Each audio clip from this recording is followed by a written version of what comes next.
Dan sampai mati pun aku nggak sudi mayatku kamu pegang. Lebih baik mayatku dimakan anjing daripada kamu sentuh. Nah, pernah juga waktu itu Lia ini dijatuhi buntelan rambut. Dan rambutnya ini panjang banget. Dan itu aneh, kok tiba-tiba ada rambut panjang yang jatuh di rumah mereka.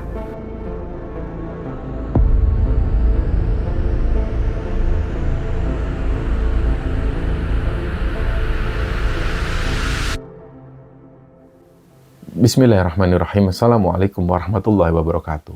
Sobat Kembara Sunyi dimanapun teman-teman berada.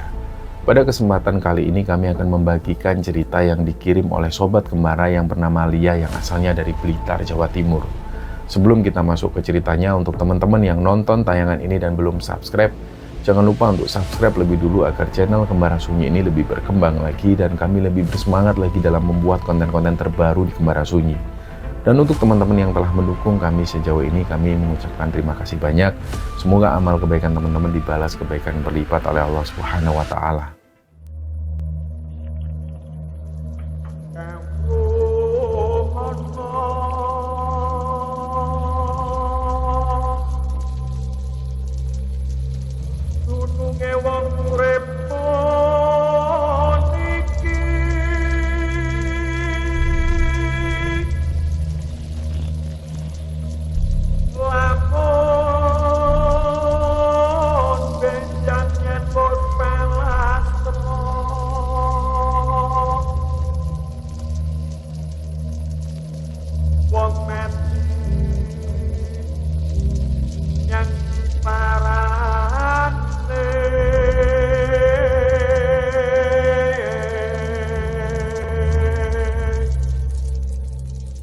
Banyak komentar yang masuk di YouTube maupun di IG dari teman-teman semua Sobat Kembara Sunyi. Kami mengucapkan terima kasih karena umumnya banyak saran dari teman-teman. Kami sadar dari awalnya berdiri channel ini selalu banyak masukan dari teman-teman semua, menyarankan banyak hal juga kepada kami, dan semuanya untuk kebaikan channel Kembara Sunyi. Ini yang membuat kami itu terus semangat sampai hari ini. Dan jujur komentar-komentar dari teman-teman semua, meskipun bukan aku pribadi yang balas secara langsung, tapi jujur sampai hari ini aku masih sering membaca komentar-komentar dari teman-teman. Dan sering juga saran dari teman-teman itu akhirnya kami jalankan. Nah, seperti contohnya ada akhir-akhir ini banyak yang menyarankan supaya kami mengaktifkan fitur affiliate di YouTube supaya kami bisa berjualan, dan itu sudah kami jalankan, tapi hanya sebatas menjual produk-produk merchandise Kembara Sunyi. Nah, ke depan insya Allah kami juga akan mencoba untuk berjualan produk-produk yang lain, insya Allah. Akhir-akhir ini juga ada yang menyarankan supaya Kembara Sunyi bikin akun Saweria, supaya Sobat Kembara bisa nyawer sebagai bentuk terima kasih kepada tim KS. Insya Allah ini juga kami masih pikirkan lebih lanjut. Dan ada juga yang menyarankan supaya tim Kembara Sunyi bikin kuis semacam tantangan untuk subscriber KS. Dan ini juga insya Allah dalam waktu dekat kami berupaya untuk menjalankan. Nah, jadi gini, untuk di episode ini atas inisiatifku sendiri teman-teman. Gimana kalau kita bikin sebuah challenge. Untuk video kali ini, kalau sampai video ini viewernya itu tembus 200.000 dalam waktu 24 jam, insya Allah tim Kembara Sunyi akan membagikan 5 atau ya 10 merchandise lah untuk penonton yang beruntung. Jadi teman-teman bisa bantu kami dengan cara share video ini di TikTok, di Instagram, Facebook, di WA Group. Ya, bantu share lah supaya video kali ini bisa mendapatkan 200.000 viewer dalam waktu 24 jam. Ya, kita coba ya, bismillah, insya Allah kita bisa. Kita bersama-sama untuk mengembangkan channel Kembara Sunyi ini. Dan sekarang kita langsung masuk ke ceritanya teman-teman. Cerita kali ini dibagikan oleh Sobat Kembara namanya Sisi Lia. Panggilannya Lia. Sebelumnya Lia ini pernah menikah dan kemudian dia bercerai. Sempat waktu itu dia menjanda sekitar 4 tahunan. Nah, setelah dia memutuskan bercerai itu, Lia ini akhirnya cuma tinggal bersama anaknya. Jadi dia tinggal berdua bersama anak perempuannya itu, dan tinggalnya ini juga agak jauh dari rumah orang tuanya Lia. Nah, anaknya Lia ini perempuan namanya Zia, dan sekarang ini usia Zia itu 13 tahun. Lia ini asalnya dari Blitar, Jawa Timur. Dan cerita ini bermula ketika waktu itu Lia ini menjalin hubungan dengan seorang laki-laki, kita sebut namanya Hendra. Perkenalan dengan Hendra ini juga nggak terlalu lama. Dan dari situ sebenarnya hubungan Lia dan Hendra ini sudah banyak pertentangan. Lia masih ingat betul waktu itu ketika pertama kali menjalin hubungan dengan Hendra ini, orang tua Lia itu agak kurang setuju. Ya, ini karena adanya perbedaan dalam hal ekonomi. Lia berpikir mungkin hal yang membuat orang tua Lia waktu itu nggak setuju ketika Lia menjalin hubungan dengan Hendra ini karena Lia ini sadar bahwa dia berasal dari keluarga yang biasa-biasa saja. Nah, sedangkan Hendra itu berasal dari keluarga yang cukup kaya di daerahnya sana, dan hal ini cukup mengganggu hubungan Lia dan Hendra. Dan sering juga Lia ini menjelaskan ke orang tuanya bahwa Hendra ini orang baik. Dia sudah menjelaskan ke orang tuanya seperti itu.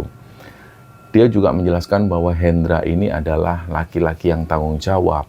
Dia mencintai Lia, dan yang terpenting adalah Mas Hendra ini bisa menyayangi Zia, anak Lia dari pernikahan yang sebelumnya. Ini yang membuat Hendra itu punya nilai positif di mata Lia. Dan setelah mencoba menjelaskan ke orang tuanya, halangan Lia ini nggak selesai sampai di situ. Belakangan Lia juga jadi tahu bahwa ternyata orang tua Hendra ini malah lebih tidak setuju lagi. Yang diketahui Lia, orang tua Hendra ini malahan sudah menentang dari awal. Jadi bapak dan ibunya Hendra itu sangat tidak setuju ketika Hendra mau menikahi Lia, yang notabene adalah seorang janda anak satu. Jadi nama bapaknya Hendra ini Pak Yamin, ibunya Hendra itu namanya Bu Siwi. Mereka ini bisa dikatakan orang terpandang lah di sana, dan juga bisa dikatakan orang yang cukup kaya. Pak Yamin dan Bu Siwi ini bersikeras agar Hendra tidak menikahi Lia. Bahkan parahnya lagi, bapak dan ibunya Hendra ini bukan hanya nggak setuju Hendra mau menikahi Lia, mereka ini juga mencaci maki anak laki-lakinya itu. Ya, kalau didengar kuping itu panas lah, kok kata-katanya itu benar-benar menyakitkan. Nah, lama-lama Lia dan Hendra itu tetap dia menjalani hubungan mereka ini. Jadi antara Hendra dan Lia ini sebenarnya nggak pernah ada masalah. Yang ada masalah adalah orang tua mereka. Nah, akhirnya mereka ini ya saling mencintai, mereka saling sayang, saling perhatian satu sama lain. Di awal-awal menjalani hubungan, mereka ini sedikit mengabaikan pertentangan orang tuanya. Dan berjalannya waktu, orang tua Lia mulai mendengar kabar tentang orang tua Hendra yang kayaknya dari sudut pandang orang tua Lia itu benar-benar sangat merendahkan Lia. Dari situ malah membuat bapak dan ibunya Lia ini malah semakin gak setuju Lia dekat dengan Hendra. Karena menurut Lia, orang tuanya ini benar-benar gak terima ketika Lia dikata-katain seperti itu oleh orang tuanya Hendra. Akhirnya setelah lama mereka berdiskusi panjang lebar, dari pihak Hendra, orang tuanya gak setuju dengan alasan yang menurut mereka itu gak bisa terlalu diterima. Dari pihak Lia, orang tuanya juga nggak setuju dengan alasan yang sama-sama nggak masuk akal juga. Akhirnya dengan pemikiran matang sebagai orang yang sama-sama dewasa dan dengan niat tulus ingin menjalin hubungan rumah tangga, akhirnya Hendra dan Lia ini memutuskan untuk sama-sama keluar dari rumah. Artinya Hendra ini akan memutuskan keluar dari rumah, Lia pun sedikit mengabaikan orang tuanya untuk mereka melanjutkan hubungannya sampai ke pernikahan. Jadi mereka memutuskan untuk tidak mendengarkan pertentangan dari orang tua mereka. Nah, setelah Hendra keluar dari rumah, mereka sepakat untuk selanjutnya ini hidup mandiri, menjalani kehidupan rumah tangga dengan bahagia. Dan singkat cerita, 2 hari menjelang tanggal pernikahan mereka itu, Lia ini sempat mendatangi rumah orang tuanya. Dia memohon kepada ayahnya selaku wali nikahnya, bagaimanapun juga pihak perempuan ini harus ada walinya. Apalagi Lia masih punya ayah. Jadi di situ Lia datang ke rumah orang tuanya, dia jelaskan ke orang tuanya 2 hari lagi Lia dan Hendra ini akan menggelar pernikahan dan butuh sosok ayah sebagai walinya. Pas datang ke rumah orang tuanya, Lia ini memohon-mohon benar ke ayahnya, merengek-rengek pada ayahnya seperti seorang anak yang merengek kepada seorang ayah. Dan waktu itu jujur Lia ini benar-benar merendahkan diri atau meminta secara sangat kepada ayahnya. Karena bagaimanapun juga ayahnya ini adalah seorang wali.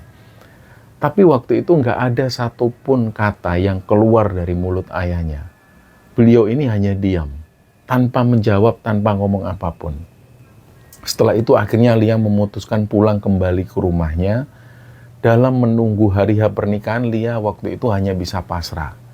Dia juga sudah memikirkan siapa nanti yang jadi walinya. Bukankah pernikahan itu tidak sah kalau dari pihak perempuan tidak ada wali? Lia kepikiran ini terus. Dan di hari H ketika menunggu datangnya penghulu, tiba-tiba ayahnya ini datang. Ayahnya Lia datang. Lia sempat terharu melihat kedatangan ayahnya. Akhirnya setelah ayahnya Lia ini datang, pernikahan ini pun digelar. Akad nikah berjalan lancar. Dan setelah akad nikah ini selesai, ada pesan yang disampaikan ayahnya Lia kepada Lia. Di situ ayahnya bilang, "Duk, kalau suatu saat terjadi prahara dalam pernikahanmu, Duk, pulang ke rumah ayah. Bilang sama ayah, ayah menunggu." Nah, inilah pesan seorang ayah pada anak perempuannya. Cinta pertama seorang ayah di dunia adalah kepada anak perempuannya. Dan setelah mendapat nasihat ini, Lia hanya bisa mengangguk dan dia ingat betul pesan dari ayahnya itu sampai hari ini. Lia ingat dan dia tidak akan melupakan hal ini. Nah, sebelum akad nikah ini digelar, ternyata Hendra itu sempat mendatangi rumah orang tuanya. Di situ Hendra ini mau mengabarkan juga berita pernikahan ini kepada orang tuanya, tapi ternyata jawaban dari ibunya Hendra itu benar-benar di luar dugaan mereka. Seperti yang diceritakan Hendra kepada Lia. Waktu itu ketika Hendra ini ketemu ibunya, Hendra ini bilang, "Bu, Hendra mau minta restunya ibu. Besok Hendra ini mau nikah sama Lia, perempuan yang Hendra cintai." Nah, di situ ibunya menjawab, "Dengar ini baik-baik, Hendra. Ibu nggak bakal merestui pernikahan kalian sampai kapanpun. Dan mulai sekarang nggak usah anak-anakan." Nah, waktu itu sakit rasanya mendengar seorang ibu ngomong seperti ini pada anak laki-lakinya. Tapi mau gimana lagi? Pernikahan harus tetap digelar. Nah, singkatnya setelah pernikahan itu, Hendra dan Lia ini hidup mandiri seperti layaknya orang yang berumah tangga. Dan berjalannya waktu selama sekitar 1 tahun lebih, rumah tangga mereka itu berjalan baik-baik saja. Meskipun bisa dibilang dalam urusan ekonomi memang perekonomian Lia dan Hendra ini agak kurang stabil waktu itu. Tapi ini tidak mengurangi keharmonisan dalam rumah tangga mereka. Nah, suatu ketika di momen bulan Ramadan, gak lama lagi waktu itu sudah Idul Fitri, momen Lebaran, Lia ini sempat berpikir, mungkin inilah momen yang tepat untuk kembali menjalin silaturahmi dengan keluarganya Hendra. Jadi waktu itu setelah ngobrol-ngobrol antara Hendra dan Lia, Hendra pun setuju di hari Lebaran mereka akan berkunjung ke rumah orang tuanya Hendra. Dan singkatnya tibalah momen itu, di momen Lebaran di mana orang-orang Muslim ini saling bermaaf-maafan, merayakan dengan sukacita hari Lebaran itu. Hendra dan Lia pun dengan perasaan penuh bahagia memberanikan diri datang ke rumah orang tua Hendra. Lia waktu itu juga membawa Zia, anak perempuannya. Begitu sampai di rumah orang tua Hendra, pertama kali mereka itu melihat di situ ada bapaknya Hendra. Dan di sini bapaknya Hendra itu ia bersikap biasa, mempersilahkan Lia dan Hendra masuk rumah. Lia dan Hendra menyalami bapaknya Hendra, meminta maaf atas kesalahan-kesalahan yang pernah dilakukan di masa lalu. Terus mereka pun duduk di situ. Dan gak lama setelah itu, ibunya Hendra ini keluar. Nah, beliau ini menyambut Hendra itu dengan senang hati sambil berucap, "Anakku lanang teko, anakku lanang teko." Intinya waktu itu ibunya Hendra ini menyambut kedatangan Hendra. Terus ibunya Hendra ini ngomong gini, "Londra, kamu bawa siapa ke sini? Kok ibu nggak kenal?" Awalnya waktu itu Lia mengira ibunya Hendra ini mungkin lagi guyon, lagi bercanda. Terus Hendra menjawab, ini anak dan istriku, Bu. Ibunya ini sambil sewot terus bilang, enggak, aku nggak merasa punya mantu kok. Itu waktu itu rasanya mau dikemanakan wajah Lia. Ketika mendengar ucapan ibunya Hendra yang seperti ini, rasanya itu hati ini hancur nggak karu-karuan. Mau nangis juga sudah nggak bisa nangis. Di dada itu rasanya nyesek banget. Kok tega sih ibunya Hendra ini ngomong seperti itu? Dan nggak selesai sampai di situ, ibunya ini melontarkan lagi kalimat-kalimat yang nggak pantas. Di situ dia bilang, kamu itu Ndra, kamu itu nikah sama orang kafir. Makanya kamu jadi ikut-ikutan kafir. Yang kamu nikahi itu anaknya orang kafir. Nah waktu itu Lia sendiri juga nggak tahu maksud dari ibunya Hendra ini apa kok sampai bawa-bawa kata kafir segala.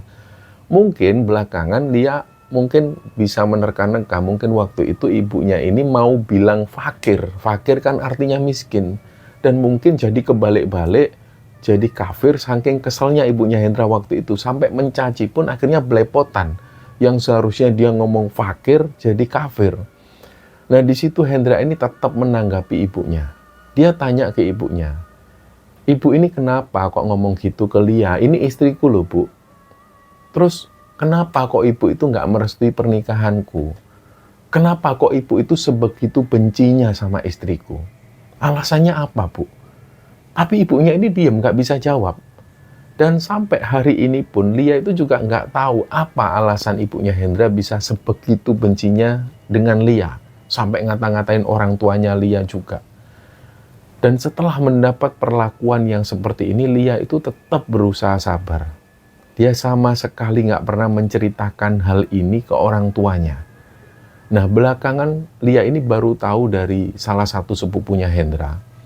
Sepupunya Hendra ini sempat cerita ke Lia bahwa sebenarnya Hendra ini sudah pernah 2 kali menikah. Dan pernikahan dengan Lia ini sebenarnya adalah pernikahan ketiganya Hendra. Dan kedua pernikahan Hendra yang sebelumnya itu juga gagal karena perlakuan ibunya ke mantu-mantunya yang sangat keterlaluan. Dan ada yang diingat oleh Lia dan Hendra pada saat mereka berkunjung ke rumah ibunya itu di momen-momen lebaran itu, selain ibunya ini mencaci maki Hendra dan Lia, sebelum Hendra dan Lia ini pulang, ibunya itu sempat berucap sumpah serapah. Intinya di situ ibunya bilang, sampai mati pun kamu nggak akan bisa hidup enak, nggak akan bisa hidup tenang. Aku lebih baik kehilangan anak daripada kehilangan hartaku. Dan sampai mati pun aku nggak sudi mayatku kamu pegang. Lebih baik mayatku dimakan anjing daripada kamu sentuh. Ingat itu. Nah kata-kata ini nggak akan pernah bisa mereka lupakan. Hendra dan Lia pun juga merasa sakit hati dengan kata-kata dari ibunya ini. Dan gak tahu kenapa ibunya ini bisa setega itu mengumpat. Bahkan pas ibunya ini mengumpat seperti itu, banyak tetangga juga yang mendengar sumpah serapah ini. Karena suaranya itu juga kenceng. Dan singkat cerita, Hendra dan Lia mulai berdamai dengan keadaan. Bagaimanapun juga ya, dia harus bisa memulai memaafkan mertuanya. Lia dan Hendra akhirnya tinggal di sebuah kontrakan kecil dan jujur hidup mereka waktu itu memang pas-pasan. Dan memang semenjak dari rumah mertuanya itu dan semenjak ibunya mengumpat dan bersumpah serapah itu, Lia dan Hendra ini mulai merasa banyak sekali gangguan-gangguan yang mereka alami. Gangguan ini lebih kepada gangguan mistis. Jadi teman-teman, Lia ini memang dari kecil itu peka dengan hal-hal mistis semacam itu. Dan dia bisa merasakan ketika misalnya ada sosok makhluk halus atau gangguan-gangguan gaib yang datang, dia bisa merasakan itu. Nah, suatu kali, Lia ini kedatangan temannya. Namanya Dewi. Dewi ini teman kecilnya Lia. Hari itu memang mereka ini ada janji, mereka mau keluar bareng di jam 4 sore. Dan sekitar jam 2-an siang, Dewi ini ternyata sudah datang ke rumah Lia. Dewi pun akhirnya masuk, ya mereka ngobrol-ngobrol sebentar. Awalnya Lia nggak curiga, kenapa kok Dewi ini sudah datang. Nggak lama Dewi duduk, dia bilang dia mau numpang sholat. Terus Dewi pun menuju ke belakang, dia sholat. Sambil nunggu Dewi selesai sholat, Lia ini sambil santai, dia nonton TV. Nah, tiba-tiba HP-nya Lia ini bunyi. Pas dilihat ternyata yang telepon ini Dewi. Waktu itu Lia mengabaikan, ya mungkin HP-nya error. Lawang Dewi ini sholat di belakang kok ngapain telepon. Ya mungkin HP-nya error, dia lanjut nonton TV lagi. Nggak lama setelah itu HP-nya Lia ini bunyi lagi. Dan pas dicek ternyata Dewi yang telepon. Dia juga heran, ngapain Dewi ini telepon, kan dia lagi sholat. Akhirnya diangkatlah oleh Lia, pas diangkat teleponnya ini langsung mati. Dan karena curiga, Lia langsung menuju ke belakang ke tempat Dewi sholat. Dan ternyata Dewi ini nggak ada di belakang. Dan tiba-tiba menjelang jam 4 sore, Dewi ini datang. Terus Dewi langsung ngajak Lia berangkat. Ayo Lia, kita berangkat langsung aja yuk, aku nggak usah masuk ya. Nah dari situ, Lia sudah nggak mau tanya-tanya lagi ke Dewi soal ini. Dan nggak tahu yang tadi ditemui Lia di rumah itu siapa. Apakah benar-benar Dewi atau siapa. Lia nggak tahu soal itu. Dan beberapa minggu kemudian, anaknya Lia ini tiba-tiba sakit. Panasnya itu tinggi sampai dia itu benar-benar menggigil. Dan ini kejadiannya itu sekitar jam 2 dini hari. Dan bersamaan dengan itu kaca rumah ini yang ada di rumah Dewi itu kayak ada yang gedor-gedor. Kenceng banget suaranya. Terus Lia akhirnya membangunkan Hendra, suaminya. Setelah itu sudah nggak ada lagi kejadian-kejadian kaca digedor. Sampai pagi hari. Tapi besok malamnya sekitar jam 12-an malam, atap rumah mereka ini kayak ada yang ngelempari batu-batu kerikil. Di situ akhirnya Hendra ini langsung keluar rumah untuk memastikan siapa yang ngelempar-ngelempar di jam-jam yang seperti ini, di jam 12 malam. Begitu Hendra ini keluar, dipastikan dia ngelihat ke atas, ternyata di luar nggak ada apa-apa, kondisi ini sepi dan nggak ada orang satupun di sana. Tapi suara atap rumah mereka ini masih sama, kayak ada yang ngelempar kerikil-kerikil. Malam itu akhirnya Lia ini ambil wudhu, dia sholat tahajud, dia mau sholat. Tapi pikiran Lia waktu itu masih nggak tenang. Dia ini merasa kayak ada yang ngawasin. Jadi di kanan, kiri, di belakang itu benar-benar kayak banyak orang yang mengawasi. Dan sebelum dia sholat, Lia ini ngelihat ke arah korden kaca di sebelah kamar. Di situ ada perasaan kuat dari Lia itu kayak pingin buka banget korden ini. Nggak tahu kenapa, kayak dia itu pingin buka. Dan karena terus-menerus kayak ada yang aneh, akhirnya Lia pun memutuskan untuk buka korden ini. Dan kagetlah Lia waktu itu. Begitu dia buka korden, ini langsung terlihat ada kepala manusia di situ. Dan kepala manusia ini berdarah-darah. Wajahnya hancur. Saking kagetnya Lia, dia itu sampai teriak histeris. Dan saking kerasnya teriakan Lia itu sampai-sampai anaknya ini pun kebangun. Nah, kalau diingat Lia, kejadian-kejadian mistis yang tidak masuk akal itu sering mereka alami semenjak mereka itu datang ke rumah orang tua Hendra. Dan hampir setiap malam selalu ada gangguan. Nah, pernah juga waktu itu Lia ini dijatuhi buntelan rambut. Dan rambutnya ini panjang banget. Dan itu aneh, kok tiba-tiba ada rambut panjang yang jatuh di rumah mereka. Lia sempat berpikir, apakah mungkin karena kontrakan yang mereka tempati ini memang angker sebelumnya, atau memang ada hal lain. Akhirnya setelah mendiskusikan ini dengan Hendra, mereka pun sepakat untuk pindah kontrakan dan cari kontrakan yang lain. Dan singkatnya, mereka pun pindah kontrakan yang baru. Di hari-hari pertama di kontrakan yang baru itu, nggak ada gangguan yang berarti. Semua berjalan normal dan kira-kira 3 bulan tinggal di kontrakan ini, tiba-tiba bapaknya Hendra ini datang ke kontrakan mereka. Jujur waktu itu Lia dan Hendra ini juga kaget kok bapaknya ini bisa tahu alamat tinggal mereka. Bapaknya Hendra ini datang, tapi ya datangnya itu kayak nggak sewajarnya bapak yang mengunjungi anaknya. Kayak kelihatan banget bahwa ada sesuatu yang disembunyikan oleh bapaknya Hendra. Dan itu pun kunjungan bapaknya ini nggak lama. Terus bapaknya Hendra ini pun pamit pulang. Nggak ada kecurigaan apapun dari mereka berdua atas kunjungan bapaknya ini. Tapi setelah kunjungan bapaknya itu ke kontrakan mereka, mereka berdua, Lia dan Hendra ini kayak mengalami serangan-serangan yang luar biasa. Serangan-serangan yang nggak bisa dijelaskan dengan akal sehat. Jadi suatu hari setelah kunjungan bapaknya Hendra ke rumah, mereka bertiga ini, Lia, Hendra, dan anaknya itu tiba-tiba jatuh sakit. Dan mereka ini sakitnya itu bersamaan. Terus tiba-tiba secara bersamaan juga, perekonomian mereka ini benar-benar hancur berantakan. Usaha apapun yang mereka jalani ini selalu gagal. Dan pada saat seperti itu, Hendra dan Lia ini masih tetap optimis. Mereka tetap bangun malam untuk sholat tahajud. Mereka tetap melaksanakan ibadah-ibadah fardu. Tapi ada yang beda dengan sholat yang dilakukan Lia malam itu di sholat tahajudnya ini. Suasana pada malam itu ketika Lia ini mau sholat tahajud itu suasananya ini panas banget. Dan panasnya itu nggak wajar, kayak ruangan ini terasa terbakar. Tapi dari situ Lia ini tetap sholat. Dan setelah sholat, langsung dia ini mendengar seperti suara dentuman keras. Kerasa kayak ada bom yang meledak. Dum. Lia sendiri ini nggak tahu itu suara apa, yang jelas kenceng banget suaranya. Dan keesokan paginya, Lia ini ngelihat di depan rumahnya itu ada seperti bekas garam yang sudah mencair. Tapi di situ Lia mengabaikan hal ini. Nah, pagi itu Lia ini sempat ketemu salah satu tetangganya, namanya ini Pak Kusni. Pak Kusni ini bilang, "Mbak Lia, semalam dengar nggak Mbak ada suara kayak ledakan, kayak bom Mbak?"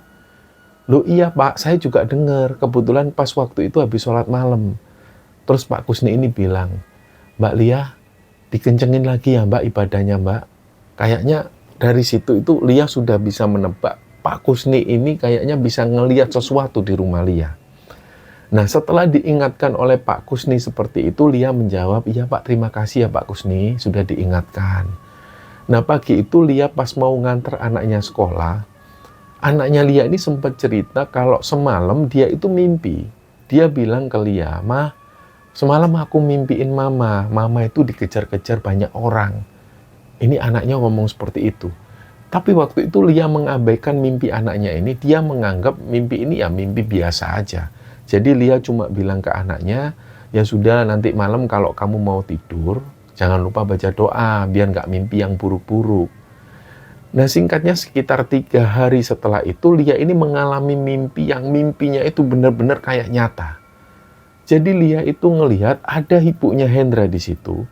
Terus tiba-tiba ibunya Hendra ini melempar selendang warna merah ke arah Lia.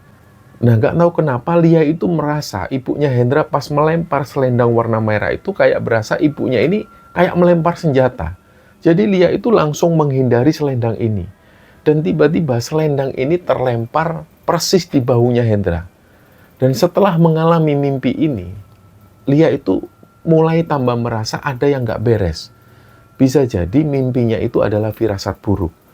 Jadi dia nggak mengabaikan mimpinya kali itu.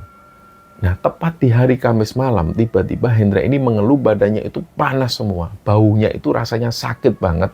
Langsunglah dibawalah suaminya ini menuju ke dokter. Dan sepulangnya dari dokter itu, Hendra ini masih merasa sakit banget dan sakitnya itu nggak kunjung sembuh. Dan ini terjadi sampai sekitar 2 mingguan. Dan anehnya, setiap kali dibawa ke rumah sakit, selalu nggak ada diagnosa penyakit yang serius. Pihak rumah sakit ini selalu bilang kalau Hendra ini cuma kecapean biasa. Nah, keanehan lainnya, sakit yang dirasakan Hendra itu mesti kok terjadinya ini di sekitar jam 4 sore, jam 8 malam, dan di jam 2 dini hari. Selalu di jam-jam itu kambuhnya. Dan badannya Hendra ini pun akhirnya kayak mati sebelah, nggak bisa digerakkan. Dan dia terus-terusan mengerang kesakitan. Jadi nggak kuat untuk nahan sakitnya. Nah, kalau sudah seperti itu, Lia ini kebingungan. Tapi anehnya, setiap kali menjelang subuh, sakitnya Hendra ini berangsur membaik. Dan setelah adzan subuh, sakit Hendra ini benar-benar hilang. Total hilang. Jadi di jam-jam selepas subuh, Hendra itu ya kayak orang normal, sudah nggak kayak orang sakit lagi. Jadi nggak mungkin bahwa ini adalah sakit medis. Dan yang dilakukan Lia, setiap malam, Lia ini selalu sholat di samping Hendra. Dia selalu sholat di samping Hendra. Dan setiap kali Lia sholat, Hendra itu tidurnya pules banget, tenang banget. Tapi pas Lia selesai sholat, Hendra bereaksi lagi. Dia kesakitan yang luar biasa parah, teriak-teriak kencang menahan rasa sakitnya itu. Lia merasa kasihan banget dengan suaminya ini. Jadi yang bisa dilakukan Lia, tiap malam dia sholat selalu di samping Hendra. Dan kalau pas sholat, Hendra ini selalu tenang. Dan ini terjadi sampai sekitar 3 bulanan.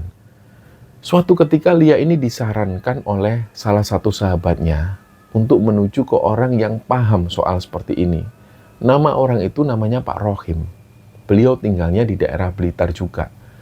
Nah, setelah mendapat informasi soal Pak Rohim ini, Lia pun membawa suaminya itu menuju ke rumah Pak Rohim. Sampai di sana Pak Rohim ini ngajak Lia ngobrol 4 mata.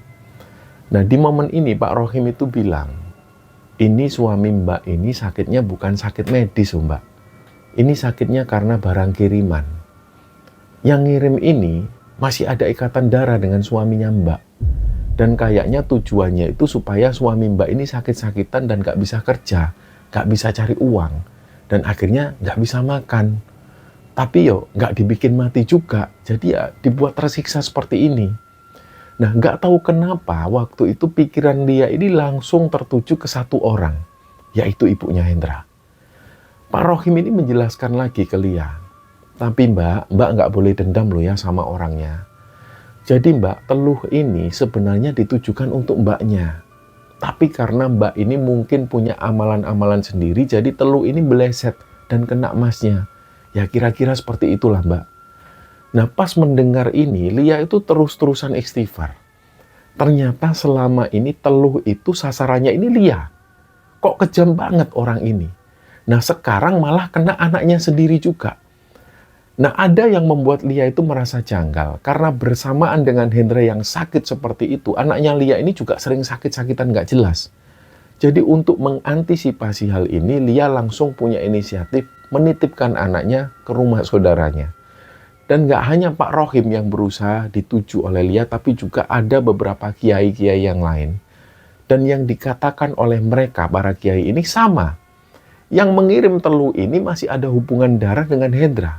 Dan tujuannya itu bukan Hendra, tapi Lia. Sedangkan kondisi Hendra ini juga belum juga membaik.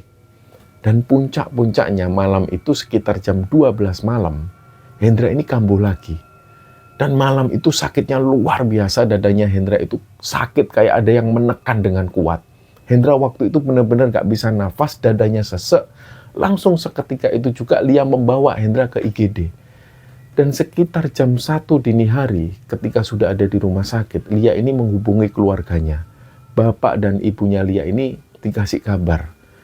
Dan gak lama setelah itu, Lia pun memutuskan untuk memberanikan diri mengabarkan hal ini ke keluarganya Hendra juga. Tapi gak ada tanggapan dari keluarga mereka.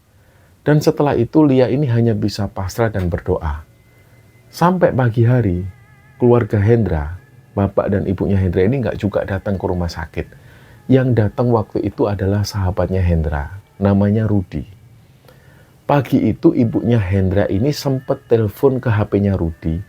Intinya di situ ibunya Hendra ini bilang ke Rudi, Rud, sampaikan ya ke Hendra sama istrinya, aku nggak akan menyesal kehilangan anak durhaka. Sampaikan itu ke istrinya Hendra, aku nggak apa-apa kehilangan anakku yang itu. Nah pas tahu soal ini dari Rudi, hati Lia itu rasanya tercobak-cabik.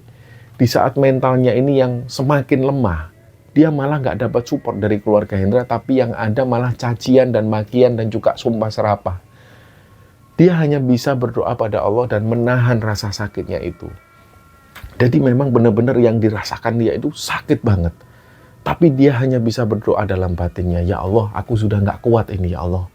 Kalau memang dia ini orangnya penyebab semua ini, balaslah dia ya Allah. Jadikan dia ini merasakan apa yang aku rasakan ya Allah. Dan inilah doa Lia. Ketika dia ada di rumah sakit menunggu suaminya, Lia ini akhirnya dipertemukan Allah dengan seorang kiai. Kita sebut namanya ini Abah Sami. Awalnya Abah Sami ini mondar-mandir di depan kamar di mana Hendra itu dirawat. Nah, Abah Sami ada di sana karena kebetulan istri beliau itu sedang dirawat di rumah sakit yang sama juga. Dan posisi ruangannya itu bersebelahan persis dengan kamarnya Hendra. Nah, tiba-tiba Abah Sami waktu itu menghampiri Lia. Beliau itu izin ke Lia. Mbak, mohon izin, apa boleh saya masuk? Oh ya, silakan Mbak. Memang sebelumnya itu mereka sempat tanya-tanya. Abah ini sempat tanya-tanya, yang sakit siapa? Oh, suami saya, Mbak. Akhirnya waktu itu Abah Sami ini pun masuk. Setelah Abah ini masuk, beliau tanya ke Lia, anu Mbak ngapunten, ini suaminya sakit apa Mbak, mohon maaf. Terus Lia menjawab, wawahu alam bisawab Mbak, suami ini sudah agak lama kayak gini Mbak sakitnya Mbak. Diagnosa medis juga nggak ada yang serius menyatakan sakitnya suami saya. Ya katanya cuma kecapean biasa. Terus di situ Abah Sami ini melanjutkan pembicaraannya. Mbak Lia, mohon maaf Mbak Lia jangan tersinggung ya. Mbak Lia percaya nggak kalau sihir itu datangnya bisa saja dari orang yang kita nggak sangka-sangka? Terus Lia langsung jawab, iya Bah, percaya Bah.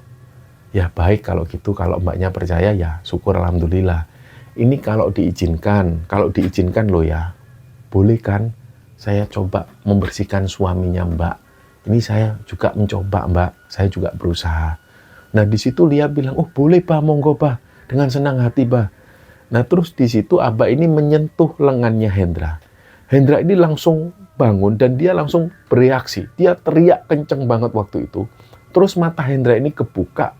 Pandangan matanya Hendra ini tajam menatap ke arah Lia. Di situ Abah ini terus membaca-bacakan doa dan membaca-bacakan ayat-ayat suci Al-Quran. Dan tiba-tiba Hendra ini muntah darah. Darahnya itu kental banget dan warnanya itu cenderung kehitam-hitaman. Terus di situ Abah bilang ke Lia, Mbak, ini targetnya kamu loh Mbak. Tapi dengan liarnya sihir ini, akhirnya sihir ini mengenai suami dan juga anakmu. Dan di sini Lia tanya, terus saya harus gimana Bah? Ya sana ambil wudhu terus sholat. Nanti di situ kamu akan tahu siapa yang berbuat ini. Akhirnya waktu itu Lia pun ambil wudhu dan dia sholat. Nah malam itu juga Lia ini mimpi. Dalam mimpinya itu Lia merasa kayak benar-benar situasinya itu nyata. Di situ Lia ngelihat ada wajah bapak dan ibunya Hendra. Dan seolah dari situ Lia ini sudah langsung dapat jawaban. Jadi selama ini mereka berdua inilah yang berbuat jahat kepada keluarga kecilnya Lia. Dan Lia langsung bisa mengambil kesimpulan dari mimpinya itu. Nah keesokan harinya kondisi Hendra ini sudah mulai membaik. 2 malam berlalu dan gak ada keluhan seperti yang sebelum-sebelumnya. Kalau di hari-hari sebelumnya, setiap malam Hendra ini selalu kambuh sakitnya. Hari itu sudah gak dirasakan lagi oleh Hendra. Di situ Abah Sami ini sempat bilang juga, sihir yang dikirim ke Lia dan suami itu benar-benar sihirnya ini jahat. Sihir ini memang berusaha untuk membuat rezeki korbannya itu berantakan. Kondisi kesehatannya itu juga dibuat berantakan. Pokoknya yang seperti itu. Tapi di sini Abah juga bilang, nggak usah khawatir Mbak. Orang yang melakukan sihir, teluh, santet, dan semacamnya itu nanti insya Allah akan kembali ke diri pelakunya sendiri. Dan alhamdulillah sekitar 5 bulanan setelah itu Hendra ini kondisinya berangsur pulih kembali. Tapi memang Lia juga mengakui dendamnya Lia ini belum juga hilang. Dia selalu ingat banget cacian dan makian dari mertuanya. Dan Lia juga selalu ingat hal-hal buruk yang selalu ditujukan kepada Lia. Sampai pada akhirnya sore itu, kira-kira waktu itu menjelang maghrib, salah satu saudaranya Hendra ini telepon ke Hendra. Dia mengabarkan ke Hendra bahwa ibunya Hendra ini sakit parah dan pada saat itu dirawat di rumah sakit. Katanya posisi ibunya tadinya itu tiba-tiba jatuh pingsan dan gak inget lagi sama orang-orang yang ada di sekitarnya. Awalnya waktu itu Hendra ini benar-benar gak mau menjenguk ibunya. Tapi karena Lia terus-menerus membujuk Hendra supaya Hendra mau menjenguk ibunya, akhirnya Hendra pun mau berangkat menuju ke rumah sakit untuk menjenguk ibunya ini. Dan di situ Lia juga ikut menemani Hendra menuju ke rumah sakit. Dan jujur dalam perjalanan ke rumah sakit itu sebagai manusia biasa, Lia ini sempat berkata dalam batinnya, akhirnya Allah membalaskan kejahatan yang dibuat oleh ibunya Hendra. Tapi jauh dari dasar hati Lia yang paling dalam, dia ini tetap sadar. Bagaimanapun juga dia ini mertuaku, ibu dari suamiku. Aku nggak boleh punya hasad yang seperti ini. Akhirnya dilunturkanlah hasad-hasadnya itu. Dari situ Lia mulai mengesampingkan egonya. Dan begitu sampai di rumah sakit, Lia dan Hendra ini bertemu dengan ibunya. Dan memang ibunya Hendra ini benar-benar gak bisa mengenali orang-orang yang ada di sekitarnya. Bahkan suaminya sendiri pun ibunya ini gak mengenalnya. Waktu itu bahkan ibunya Hendra ini mengenali Lia itu sebagai dokter yang bertugas di rumah sakit itu. Jadi memang karena benar-benar ingatannya itu sudah tercabut atau seperti apa, ibunya ini benar-benar nggak ingat apapun. Dan dari sinilah cara Allah mempertemukan Lia dengan ibu mertuanya. Jadi ibunya Hendra ini benar-benar menganggap Lia itu dokter di situ. Dan ibunya Hendra ini cuma mau nurut sama Lia karena Lia dianggap dokter di sana.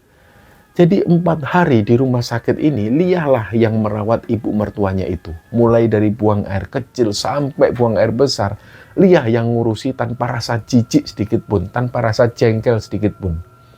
Hari keempat di rumah sakit, malam itu ibunya Hendra ini tiba-tiba meraung-raung kesakitan, meronta-ronta dan teriak-teriak. Dan waktu itu Lia sempat ngelihat mata ibunya ini melotot ke arah atas, badannya itu dingin banget kayak mayit. Raungan-raungan dari ibunya Hendra ini berhenti ketika menjelang subuh. Dan itu terjadi sampai beberapa hari. Dan kira-kira di hari ke-8, ibunya Hendra ini tiba-tiba sadar. Dia itu ketika sadar langsung ngelihat tajam ke arah Lia. Dan langsung pada saat itu juga Lia ini dimaki-maki lagi, dihujat habis-habisan lagi. Dan hujatannya itu brutal banget. Cara memakinya itu benar-benar gak karu-karuan. Pada saat itu juga, Lia dan Hendra akhirnya meninggalkan rumah sakit. Baik Hendra maupun Lia sudah nggak mau lagi melihat orang ini. Hendra dan Lia ini selalu berdoa untuk kesembuhan ibu mertuanya sebelum-sebelumnya itu. Tapi ternyata ketika ibunya ini sadar dari sakitnya itu, sembuh dari sakitnya itu, dia malah mencaci maki Lia dan Hendra secara brutal dan nggak manusiawi.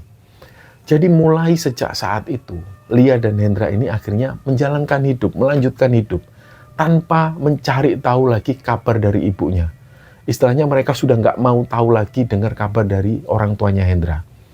Orang tuanya Hendra pun juga demikian, sudah nggak mau tahu lagi melihat kondisi Hendra dan Lia. Mereka sudah menutup pintu untuk Hendra dan Lia.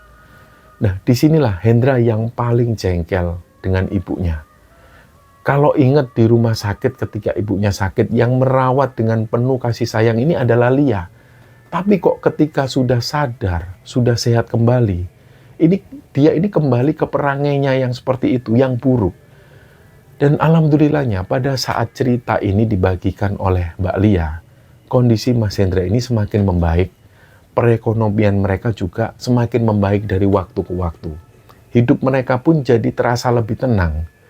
Dan ada kabar yang didapat dari sepupu Hendra yang masih sering menghubungi Hendra. Dia ini bilang bahwa ibunya Hendra sampai saat ini itu masih sering sakit. Dan mata dari ibunya Hendra itu buta sebelah. Selain itu, tanah dan harta bendanya juga terjual habis untuk pengobatannya. Dan dari sinilah teman-teman kita bisa mengambil pelajaran sekelumit kisah dari Mbak Lia dan juga Mas Hendra yang begitu kerasnya mengarungi kehidupan. Dan ini adalah sebuah kisah nyata di mana ada seorang ibu yang tega menyantet anak kandungnya sendiri. Dan semoga kita semua dijauhkan dari hal-hal yang buruk semacam ini, dijauhkan dari orang-orang yang seperti ini, dan semoga kita semua dalam lindungan Allah Subhanahu wa Ta'ala. Kami mengucapkan terima kasih kepada Mbak Lia dan juga keluarga yang telah membagikan kisahnya kepada Kembara Sunyi.